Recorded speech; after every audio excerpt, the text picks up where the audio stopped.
¿Cuál es su visión, su lectura, apreciado Gustavo, de la condición económica del país?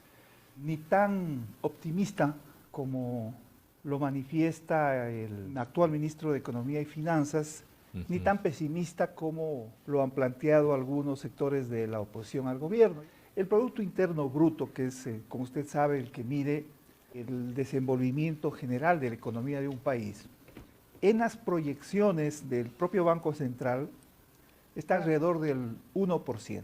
El Fondo Monetario piensa que es inclusive menos del 1%, y recién una publicación de la CEPAL más o menos establece que el Producto Interno Bruto estará por sobre un poquito más allá del 1%. En todo caso, si tomamos como referencia las estadísticas oficiales, este 1% es un porcentaje pequeño respecto a las necesidades del país. Recuerda usted que hubo una gran discusión si estábamos o no en recesión o no. Los últimos dos trimestres del año 2023 efectivamente determinaron un decrecimiento del Producto Interno Bruto. La recesión se debe medir trimestralmente. Exactamente. Y si hay dos trimestres consecutivos, hablamos de recesión. Podríamos decir que técnicamente hay una recesión. Pero el dato que tenemos ya del primer trimestre del año 2024 es de un crecimiento, ya de una recuperación. Y el Banco Central ha dicho que esa será la tendencia a lo largo del año 2024. Es decir, esperemos que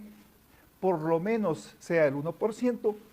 Para la población a lo mejor poco significará que le digamos el Ecuador está creciendo al 1%, pero para tener una idea, una economía como la ecuatoriana, para tener niveles óptimos de crecimiento de su economía, el Producto Interno Bruto no debe crecer menos del 5% claro, y en forma sostenida. Es decir, estamos muy lejos. Estamos lejos de una condición ideal de crecimiento económico. Sí manejamos algunos otros indicadores complementarios, como por ejemplo el empleo. El empleo es otro indicador determinante de cómo está la economía, porque obviamente eso implica si ha habido o no inversión en el país, si se han creado nuevas plazas de trabajo o no. Y el indicador sigue siendo un indicador desalentador. No llega el empleo adecuado ni siquiera al 40%. Quiere decir que ni siquiera 4 de cada 10 personas en el país tienen un empleo que implica por lo menos las 40 horas semanales y un salario básico. El resto, es decir, más del 60% de la población o está subempleada o está desempleada, que es absolutamente un indicador negativo. Crítico, casi son 10 millones de ecuatorianos. Así mismo. Definitivamente una economía no va a crecer, no se va a recuperar sin inversión. Sabemos que la inversión desde el gobierno central prácticamente es nula. Lo poco que hay de inversión pública se lo hace a través de los gobiernos autónomos descentralizados, que obviamente no son los valores que requeriría un proceso de recuperación económica. Y los niveles de inversión extranjera, aquí lo hemos conversado varias veces, son dramáticos porque no se llega ni siquiera al 0.5% del Producto Interno Bruto. Es otro indicador que a lo mejor poco significará para un ciudadano común.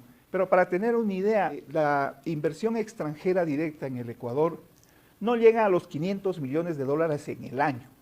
Cuando economías, por ejemplo, como la del Perú, como la de Colombia, tienen niveles de inversión extranjera multiplicados por 10. Así es. La inseguridad política, la inseguridad integral del país determina estas condiciones. Nadie quiere venir a invertir en Ecuador. Sí, hay algunas condiciones que favorecen la inversión. Una de ellas es obviamente la estabilidad política. Sin duda, la seguridad jurídica, es decir, leyes previas, claras, que en determinado momento quien va a invertir en el país no se vea en el problema de que autoritariamente se le rompe un contrato que ha sido firmado. Y adicionalmente hay algunos aspectos, sobre todo a nivel del régimen laboral, que preocupan a los inversionistas extranjeros. Por eso era importante la aprobación del trabajo por horas, que es una modalidad que existe en la gran mayoría de países del mundo, pero hay que respetar la voluntad popular. En el Ecuador se dijo que no era posible en la consulta popular y eso sin duda trae consecuencias en los niveles de inversión que tenemos. Me faltaría el tema de un grave problema que es el déficit fiscal. Más o menos el Ecuador tiene ya un déficit estructural de aproximadamente 5.000 millones de dólares. Siempre ha estado en ese nivel el déficit. Al menos en los últimos años. Sí, sí. El gobierno ha ofrecido que con estas reformas tributarias, que de alguna manera permiten un incremento, sobre todo el contribuirán a un mejoramiento porque equilibrio es difícil. Exactamente. Y pues si llega a niveles de 2.000, 3.000 millones de dólares, diríamos que ya, un poco manejable, ¿no? Un gran éxito. Teníamos cierta preocupación de que va a haber recesión en los Estados Unidos, pero parece que no es así. Nosotros exportamos a los Estados Unidos muchos productos y adicionalmente de Estados Unidos nos vienen las remesas de los migrantes. Entonces, una recesión en los Estados Unidos nos hubiera afectado adicionalmente. Pero parece que los mercados financieros se tranquilizaron ya y por ahí no tenemos este rato ningún problema. Pero tenemos el problema de la crisis eléctrica. Sí, y obviamente eso va a implicar una inversión inmediata del gobierno en barcazas. Se consideraba que la barcaza iba a empezar a funcionar esta semana, no pudo hacerlo. Así es, una condición técnica parece que lo complicó. Pero aún así eso no es sigue en riesgo, sigue en riesgo en el país la posibilidad de apogones. Exactamente. Y otro problema que nos preocupa, habrá que ver cuál es la posición de la Corte Constitucional, y es el cierre de las operaciones del bloque ITT. Claro. Para tener una idea, gran parte del presupuesto ecuatoriano sale del Yasuní. Aquí ha habido mucha discusión respecto de cuál realmente es la afectación económica que tendrá el país. El país.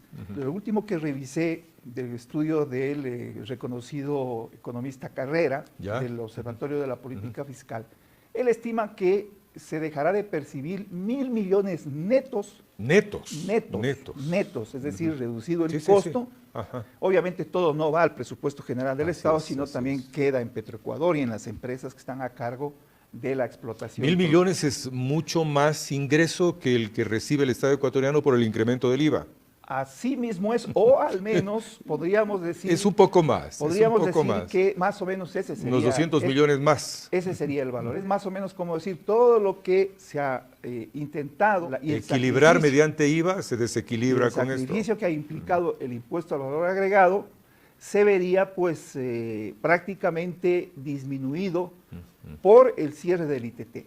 Y adicionalmente, Patricio, no solamente ese es el problema, sino que en el bloque ITT hay una inversión del Estado, pongamos una cantidad conservadora, que supera los 2.500 millones de dólares ya de inversión que se ha hecho en infraestructura para la explotación petrolera. Y si adicionalmente a ese le sumamos el costo que implica cerrar esos pozos. El desmontaje de esos pozos. Exactamente, porque no solamente se deja de producir, sino que hay que perder la inversión que ya se hizo, porque poco se podrá recuperar de eso, sin duda más se gastará en rehabilitar todo ese sector. En todo caso, en el país, yo creo que fue una medida absolutamente desacertada, no fue el momento para hacer esa consulta popular, no se produjo un debate nacional respecto de este grave problema y tendremos que enfrentarlo. Esperemos que lo que ha planteado Gustavo, el gobierno... en el contexto jurídico, ¿es posible que la Corte Constitucional se pronuncie contra un pronunciamiento popular? No, lo que el gobierno aspira de la Corte Constitucional es alargar el tiempo, porque en la consulta popular establece que en el periodo de un año deberá terminarse y desmontarse. Así fue. Eso desde el punto de vista técnico es imposible además, ¿no? Entonces lo que ha propuesto el gobierno es un cronograma de cierre del ITT progresivo, es decir, acatar lo que dice la voluntad popular, pues, pero no hacerlo pues en forma abrupta que perjudique económicamente la grave situación nacional. Pero ¿Es jurisdicción y posibilidad de la Corte Constitucional esta resolución? Sí, está en manos de la Corte porque la decisión de que sea un año fue adoptada. Ellos calificaron la pregunta. Fue adoptada. Por ahí estaría entonces por la Corte. No es una resolución fácil. A lo mejor la Corte Constitucional dice, no señores, ustedes tenían que ya en un año tener terminado eso, me paran inmediatamente porque si no yo destituyo a los responsables. Esperemos a ver qué pasa. Ahí hay una gran responsabilidad de la propia Corte Constitucional. ¿Por qué? No es el momento para discutir eso, pero esa consulta debió haberse hecho antes de que se invierta en esa infraestructura y antes de que inicie la explotación a niveles inclusive de casi el 10% de la producción nacional de petróleo. Claro. Es decir, fue una decisión completamente desacertada. Algunos economistas en su momento lo dijimos, pero estábamos en la vorágine de las elecciones y obviamente pues la contaminación de la política en las decisiones de este tipo pues traen este tipo de consecuencias. Gustavo, muchísimas gracias. Gracias a ustedes. Siempre es grato recibirlo acá en V Televisión.